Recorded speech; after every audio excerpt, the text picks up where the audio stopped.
Sering saya berdiskusi dengan saudara kami. Ini jawabannya intinya manusia itu disuruh mengagungkan kebesaran Allah. Akhirnya yang jadi pertanyaan saya kalau memang jawabnya seperti itu, apakah sikap manusia dengan mengagungkan nama besar Allah itu cukup disuguhi dengan dongeng? Yang jadi pertanyaan, terus maha besarnya Allah itu gimana kalau hanya dongeng yang udah ada kemudian diambil dikatakan sebagai firman? Kan sama saja kalau orang Jawa saya, sama saja kisah Mahabharata, Gatut Kaca itu kan bisa diambil di situ. Akhirnya berpikir seperti itu toh. Kalau bangsa Israel tentunya yang lebih tahu bangsa Israel sendiri. Tidak mungkin bangsa Arab tahu bangsa Israel, karena bangsa Arab dulu muncul abad ke-6 dan kisah-kisahnya kalau mereka turunan dari Ismail, bangsa Arab itu hidupnya selisihnya hampir 2500 tahun dengan kehidupan Ismail. Kalau buat gereja YouTube, sebelum memulai video ini, saudara tolong bantu klik tombol subscribe ya, dan klik tombol loncengnya agar ketika video muncul akan terupdate. Dukung channel ini untuk 1 juta subscribe dan terus memuliakan nama Tuhan Yesus di media sosial, khususnya YouTube. Dan jangan lupa juga bagikan video ini ke grup WhatsApp dan grup Facebook, biar banyak jiwa lagi dimenangkan dan diberkati. Yuk kita sama-sama menjadi berkat dan berdampak dengan membagikan video ini. Terima kasih, Tuhan Yesus memberkati. Yang mau mengenal Injil, mungkin kasih kesempatan buat Pak Rahmat buat mengenal lebih dalam gitu. Silakan tuh Pak Rahmat dikasih. Selamat malam. Selamat malam Pak. Silakan Pak. Ada yang mau ditanyakan, ini ada ya, barisan. Ya, pertanyaan secara umum saja. Kan kitab suci ini kitab dikatakan suci karena menuntun tingkah laku supaya manusia itu berpedoman pada kitab itu sehingga mewujudkan tingkah laku yang baik sesuai dengan gambar Allah. Kalau dalam Kristen kan seperti itu. Nah, kami sendiri dari Islam seperti tadi dinukil kitab dari surat Semut ya. Kalau kita lihat dari surat Semut ini kan menceritakan pembicaraan Sulaiman kepada semut. Terus kami bagi Muslim, ini apa kira-kira pembelajaran atau nilai-nilai yang kita petik supaya kita bisa bertingkah laku suci, bertingkah laku baik sesuai dengan keinginan Allah.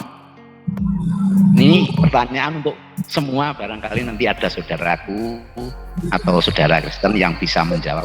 Karena saya meyakini kitab suci itu kitab yang diberikan kepada manusia untuk bertingkah laku yang baik.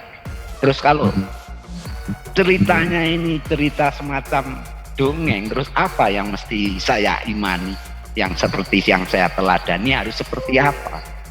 Kami juga bingung. Tolong nanti ditanyakan kepada saudara kami yang berkompeten lah. Terima kasih, itu saja.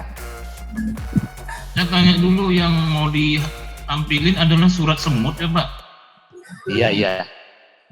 Surat Semut ada di Al-Quran kayaknya. Surat keberapa ya? Mulai dari surat sapi betina 27 surat 27 ayat 18. Nah, ketemu nih 6 surat ke 27 ya, 93 ayat. Bapak mau menanyakan yang mana nih? Semua ayat 63 ayat nih loh Pak. Bapak harus baca dulu nih. Yang dimaksud dia apa hikmatnya ajaran dari Salomo berbicara dengan semut. Iya Pak, bener nggak? Apa yang dipetik dari itu? Betul sekali. Ajaran apa domba yang kecil kok dia. Saya jawabnya gampang sekali. Terima. 19 Ya, keluarnya surah ke-27 An-Naml nih ada 93 ayat ya. Halo, ini saya mau kasih saran sama Pak Rahmat. Pak Rahmat, kalau kami orang Kristen itu tidak diperbolehkan. Kami yang menjelaskan gitu loh Pak. Seharusnya Bapak bertanya kepada ustadz-ustadz yang lebih kompeten, karena itu kan bukan Tadi kita ada seorang saudara Muslim yang masuk toh Pak. 19 kodeks 19. Oh coba ya. Lu ternyata kita harus menghadirkan ustadz ini. Ya saya Iyalah. dengar sih. Iya. Kalau Nanti kita ada orang, tempat kalau kita yang berapa? kalau Pak Rahmat nanya sama kita, itu kita nggak punya kompetensi untuk menjelaskan itu loh, nggak boleh. Justru Pak Rahmat harus bertanya kepada ustadz yang kompeten, karena banyak Pak. Ada juga Adam punya sepeda, waktu penciptaan ada kapal, itu urgensinya apa gitu kan. Terus matahari terbenam lumpur. Coba lah, ada lagi lebah makan apa itu? Makan madu apa? Makan buah. Terus madunya keluar dari perutnya. Coba Pak Rahmat aja yang tanya sama ustadznya gitu.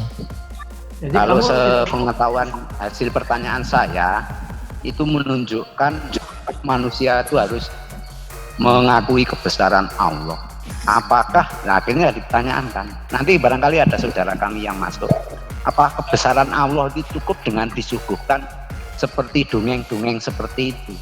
Saya berpikir keterbatasan Allah kok tidak bisa menarasikan yang lain, kok hanya narasi-narasi yang bersifat dongeng. Seperti surat Al-Kahfi ceritanya kan juga cerita yang menjadi kisah turun-temurun. Orang tertidur di dalam gua itu Pak, kata si One Way, hikmahnya itu kenapa bisa awet sampai 300 tahun, karena tiap hari sama Allah dijemur, dipolak, dibalik, dia dapat vitamin D gitu Pak. bentar Pak Saad, katanya dia tidak berkompeten untuk menjawab, ternyata dia nggak punya ilmu. Teman-teman, bisa saya bicara nggak? Siapa yang ngomong? Ini Pak Rahmat ini mau tahu iman Kristen sebenarnya. Kalau itu memang sama-sama kita bertanya sama teman-teman Muslim aja ya Pak Rahmat ya. Ya nanti kalau ada Muslim cuma kita tanya. Kalau cuma cerita-cerita kayak gitu, cerita dongeng di Gramedia juga banyak Pak. Kalau untuk Boleh kalau saya kami bilang lihat bedanya Yang memang gue ada. bingungin juga, yang gue bingungin surat kuda berlari terengah-engah, hikmahnya apa ya? Gue baca bingung tuh, surah kuda berlari terengah. Kalau kitab suci kami Banyak rajin olahraga. intinya untuk Jangan lari-lari capek. Kalau saran saya, Bisa saya bicara nggak? saran saya, Ya. gini saran saya sedikit nih sama Pak Rahmat. Pak Rahmat mendingan kalau mau mencari kebenaran, coba cari di Alkitab kira-kira ayat-ayat yang membingungkan. Putus Pak. Gini, Pak Domba, itu bisa aja. saya bicara nggak? Kalau Bapak kan di Al-Quran kan, Bapak kan tinggal tanya sama Ustadz yang gini Pak, maaf Pak. Jadi aku pahamin itu, Pak Rahmat itu tanya ke teman-teman Muslim, terus pandangan Kristen gimana gitu loh. Ya. Pak Domba. Silakan, Bisa nggak silakan. Ya, ini Ya, ya, silakan. saya bisa share screen nggak? Oh boleh. Boleh. Ya, Ini mau share screen ayat Alkitab ya? bukan. Sebalik. Ini dari sumber Yahudi ini, sumber Yahudi berkenaan dengan yang tadi itu, yang An-Naml itu. Baiklah. Ya, Tampaknya Al-Bulan. Minta izinnya. Bolehlah. Izin untuk share screen-nya, oke ya. Masih host Silakan. disable participant screen sharing. Oke. Go ahead. Jadi Silakan. tadi saya melakukan ini ya, searching. Kemudian kebetulannya saya terjumpa tentang kisah ini. On another day while sailing over a valley where there were many swarm of ants. Jadi di sini ya cerita ini seperti ada persis dengan yang dari kitab sebelah itu. Jadi saya sebenarnya heran ya, yang kitab yang sebelah itu meniru sumber ini atau sumber ini yang meniru kitab sebelah. Ini yang saya mau pertanyakan ini. Karena kan tadi ada yang menyebut tentang An-Naml kan, surat tentang semut itu kan. Jadi ini ya Jewish Encyclopedia nih. Jadi gimana ya komen teman-teman? Khasnya teman-teman yang dari sebelah sana. Berarti ini dongeng ya, dongeng Yahudi ya. Gak berani Ya, saya dongeng Yahudi, bilang. betul. Oke, saya Dari Nah, iya orang Legend of the Juice kok. Emangnya semut bisa ngomong? Semut mana yang bisa ngomong? Semut kan nggak bisa ngomong. ya, Belly apa tadi? Kategori legend. Jadi kan Iya. ilmu sastra sering diciptakan legend untuk menyampaikan pesan moral. Jadi ini itu sebenarnya bukan cerita, tetapi cerita legendaris dongeng yang ada ajaran moralnya di sana. Maka kalau ini diambil dan jadi kitab suci agak unik karena legend itu tidak pernah menjadi kitab suci. Dan itu ini Ada karpet juga nih, ada karpet. Karpetnya Sulaiman. Coba bacain dong, aku mau tahu karpet Sulaiman. Itu kayak gue waktu kecil deh, gue waktu kecil ya itu sama papa gue selalu diceritain dongeng masalahnya. Iya, dongeng kancil apa, dongeng itu diceritain mesti dongeng. Oke, itu linknya. Oke, saya baca ya. Karpet Sulaiman dengan mengacu pada kekuasaan Salomo atas semua makhluk di dunia, termasuk makhluk halus. Beberapa cerita saat ini yang paling terkenal adalah kisah Salomo dan semut. Shelinek. Kemudian diriwayatkan sebagai berikut ya. Ketika Allah mengangkat Sulaiman sebagai raja atas segala sesuatu yang diciptakan, dia memberinya sebuah permadani besar sepanjang 60 mil. Wow, 60 mil dan lebar 60 mil. Terbuat dari sutra hijau yang dijalin dengan emas murni dan dihiasi dengan hiasan berpola. Inilah ibu. ini juga ada bilang 40.000 orang ya ini apa? Dan sebagai hukumannya angin mengguncang karpet melemparkan 40.000 orang. Wah, mantap. Ini ada di dalam Quran juga kan karpet terbang Sulaiman? Ya ada lah.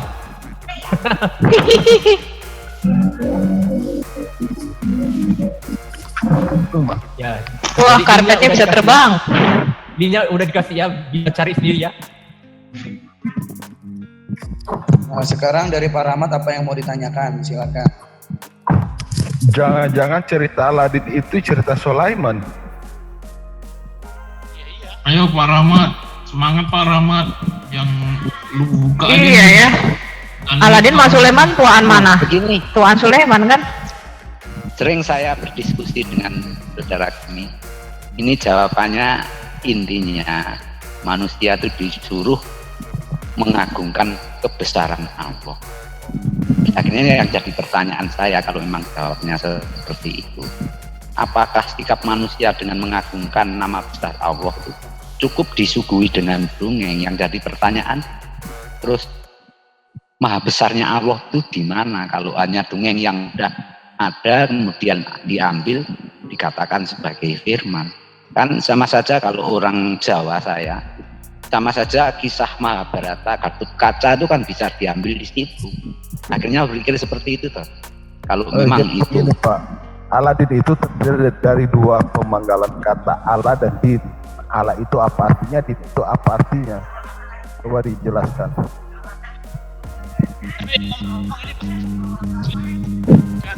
akidahnya apa tepat dengan ini? Bro, nggak kedengaran suaranya, itu terlalu mendengung. Karpet terbang tuh Aladin apa Alibaba sih? Aladin. Aladin, ya. Jadi kan terdiri dua kata, Allah dan din. Ada sih. Allah dan din, agamanya Allah.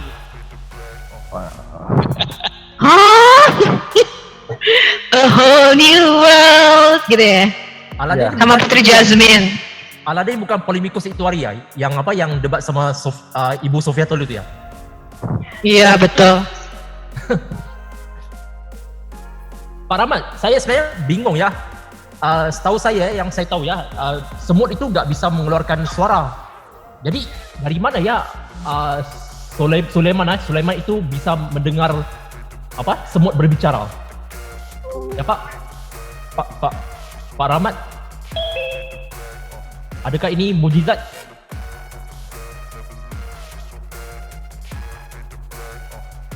Pak Rahmat menanyakan, berarti sampai saat ini Pak Rahmat masih nggak tahu apa isi Al-Quran begitu kira? Atau gimana? Kami tahu-tahu akhir-akhir ini. Dulu-dulu kan gambaran saya kan firman Allah, betul-betul ucapan Allah kepada manusia yang dijadikan tuntunan sehingga kita bisa bertingkah laku seperti sekarang, banyak beramal, banyak berbuat baik. Tetapi setelah lama-lama saya cari, ternyata cerita yang sudah ada sebelum Quran itu ada. Akhirnya kan Pak Rahmat, saya bertanya. Mantap Pak Rahmat. Pak Rahmat, bagaimana dengan puisi-puisi yang masuk ke dalam Quran, Pak? Udah ada sebelumnya dijadikan ayat tuh puisi, banyak tuh puisi-puisinya. Barusan yang aku upload ada 2 video mengenai puisi Umayyah bin Abi Salt tentang surat Al-Ikhlas, tentang penciptaan. Itu adalah puisi-puisi dari Umayyah bin Abi Salt, yang mana di dalam hadis Nabi Bapak itu minta dibacakan puisi-puisi dari Umayyah bin Abi Salt ini. Puisinya ratusan loh, dan kitabnya ada, bisa dibaca dalam bahasa Arab maupun Inggris. Puisinya sama tuh dengan surah Al-Ikhlas, dengan banyak banget puisinya, ayat-ayat di dalam Quran.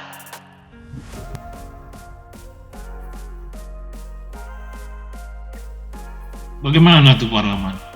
Quran bentuknya puisi kan Pak? Coba Pak Rahmat. Puisi kah?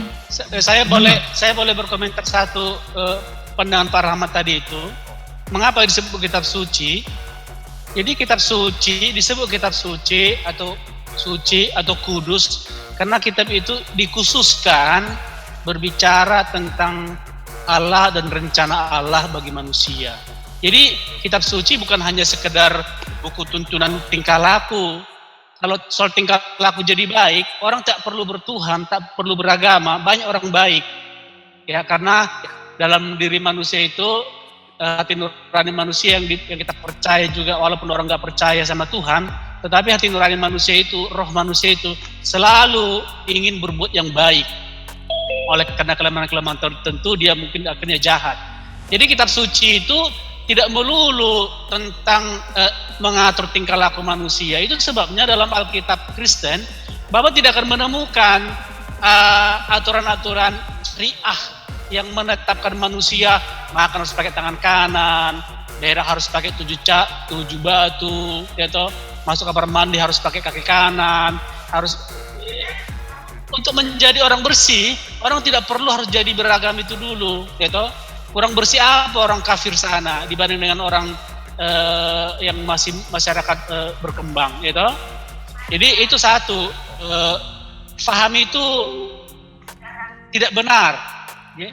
Jadi kita disebut suci atau kudus, ya, karena nama arti kudus itu pun di sana artinya dikhususkan. Suci itu artinya dikhususkan, hanya menceritakan bagaimana rencana ilahi, rencana Allah bagi manusia. Rencananya apa? Bahwa Allah menciptakan manusia dan segala sesuatu adanya. Tetapi oleh karena kegagalan manusia, pilihan manusia memilih untuk tidak bersama dengan Allah, terpisah dari Allah, sehingga semuanya menjadi rusak, gitu. Kerusakan itu tidak membuat Allah putus asa. Walaupun Allah marah, walaupun Allah menghukum oleh keadilannya, karena setiap kesalahan harus dihukum, Allah menghukum Adam dan Hawa, tetapi pada saat bersamaan juga dia merencanakan pemulihan, penyelamatan hakikat Adam yang rusak itu, yang tadinya diciptakan untuk hidup kekal menjadi hidup fana, lalu Allah punya rencana untuk memulihkan kembali manusia itu ke hakikat yang semula. Itu artinya kitab suci. Jadi dalam kitab suci kita akan menemukan bagaimana Allah berbicara kepada manusia, bagaimana Allah menggerakkan hati manusia, bagaimana Allah menyatakan rencana-rencananya bagi manusia. Maka tujuan akhir pembaca kitab suci Kristen itu bukan lagi memuliakan duniawi ini, tetapi memuliakan rencana Allah nanti yang akan kita miliki, menjadi manusia kekal dalam kebahagiaan abadi bersama Bapa di surga. Itu dia Pak Rahman. Tapi saya tidak tahu Pak Rahman ini Muslim kok mempertanyakan agamanya begitu ya. Kenapa begitu Pak Rahman? Silakan. Kawan-kawan, Pak Rahman ini sedang mencari kebenaran yang ada di Alkitab. Dia itu sangat tertarik karena melihat perbedaan dan pengakuan dia bahwa dia ini belum lama mencari kebenaran ini. Nah itu, jadi kita teman-teman membantu dia untuk menemukan, menjelaskan kepada dia Alkitab. Jadi itu aja sih yang saya tahu ya Pak Rahman ya. Pak Rahman ada kok nomor kontaknya. Karena begini loh, kan ada satu ayat, tidak dipandang beragama sedikit pun bila tidak mengimani kitab-kitab sebelumnya. Kemudian saya ini kan sekarang mudah membaca Alkitab tuh tinggal klik di Google ada. Kalau dulu memang sulit, kalau tidak punya kenalan dengan orang Kristen itu sulit. Kemudian saya baca, malah justru saya ini kalau bahasa Arab memang awam. Saya baca terjemahannya, akhirnya saya punya kesimpulan. Ternyata Quran ini juga tidak jauh dari kekristenan. Karena apa? Di dalam kitabnya kan banyak bercerita tentang kisah-kisah Yahudi. Akhirnya saya mempelajari. Setelah saya pelajari, ternyata kok isinya berbeda, bahkan bertolak belakang. Yang betul yang mana? Akhirnya saya sebagai seorang yang pernah berkuliah, kan pernah belajar sejarah. Saya pelajari dari sejarah awal dulu, dari agama-agama ada. Mulai kisah penciptaan kitab suci yang pertama itu kan ditulis oleh Musa, kemudian oleh Daud, kalau dalam bahasa kami Taurat, kalau dalam bahasa Mazmur saya baca. Ternyata kok ceritanya berbeda, termasuk Sulaiman berbicara dengan semut itu di kisah sebelumnya tidak ada. Kok bisa di kitab terakhir muncul? Nah ini jadi harusnya pertanyaan. Bapak ini tanya ke forum-forum Muslim Pak. Saya antar Pak, silakan Pak. Saya antar Pak. Jangan tanya ke sini Pak. Tentang Islam Pak. Pak Rahmat. Ya nggak apa-apa lagi. Kamu.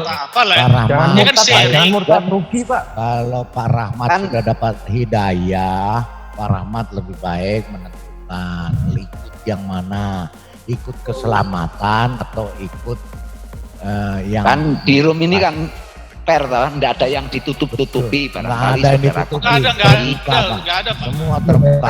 Saudara kami ada yang menjelaskan, kami jawab.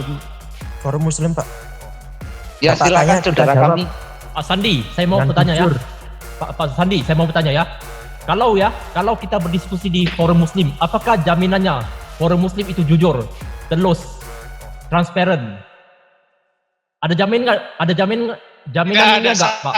Nggak ada Pak. Nggak ada Pak. Saya ditunda, saya diblokir, padahal saya diundang loh. Ya, nggak ada Pak. Mana di mana itu? Ayo saya antar ke. Jangankan Pak. Ayo coba tidak bisa ke. Jangankan itu mereka Pak. Komentar mana? Komentar YouTube aja ya Pak. Kalau misalnya kita bertanya, terus mereka blokir. Bapak jangan, Bapak kalau berlaku jujur lah. Coba satu hari Bapak menyamar jadi orang Kristen. Coba Bapak bikin onar di sana. Coba Bapak bertanya sebagai orang Kristen ya. Lihat adakah mereka punya kejujuran. Saya juga sering dikeluarkan di sini. Kembali ke Pak Rahman tadi, kita fokus Pak Rahman dulu. Ya. Jadi Pak Rahman, saya pikir logika Bapak sudah jalan. Logikanya di mana? Bahwa satu agama itu pertama-tama harus dinilai dari klaimnya, dari pernyataannya. Kalau saya misalnya mengatakan, saya percaya bahwa bumi ini adalah bulat, tetapi pada kenyataannya, ya, saya lebih memilih pendapat kaum bumi datar, berarti tidak bisa dipercaya. Kalau saya mengatakan saya adalah orang Batak, ya, karena memang ternyata saya punya marga, punya tahu tentang Batak, berarti saya benar orang Batak. Kalau saya mengatakan saya orang Jawa, ternyata saya tidak bisa berbahasa Jawa dan tidak ada gen Jawa, artinya saya tukang bohong. Nah demikian, kalau ada satu agama mengatakan percaya kepada kitab-kitab sebelumnya, katakanlah Taurat, Injil, dan Zabur, tetapi dia tidak punya Tauratnya, Zaburnya, Injilnya. Pak Rahmat kurang lengkap bacanya Quran Pak. Ketika ditanya mana kitab-kitab sebelumnya itu berubah. Begini, terus berarti ada Allah dua Ya Bang. yang bercerita Iya, Bang. tentang satu bangsa, tetapi kisahnya berbeda. Kan akhirnya seperti itu. Ada Tuhannya orang Kristen dan Tuhannya orang Muslim. Pintar nih Pak Rahmat, pintar. Memang seperti itu, kisahnya berbeda Ya, tentang benar, cerita satu bangsa. Begini, kalau bangsa Israel tentunya yang lebih tahu bangsa Israel sendiri. Tidak mungkin bangsa Arab tahu bangsa Israel, karena bangsa Arab itu muncul abad ke-6. Dan kisah-kisahnya kalau mereka turunan dari Ismail, bangsa Arab itu hidupnya selisihnya hampir 2500 tahun dengan kehidupan Ismail. Kalau saya pelajari sejarah, mungkinkah Allah ini dua sehingga mempunyai cerita yang berbeda tentang kisah satu bangsa? Sama saja kalau orang Indonesia yang tahu sejarah. Shalom Bapak Ibu yang kami sangat hormati dan kasihi, dalam nama Tuhan Yesus Kristus. Beberapa waktu lalu kami telah menyelesaikan pelayanan kami di pedesaan.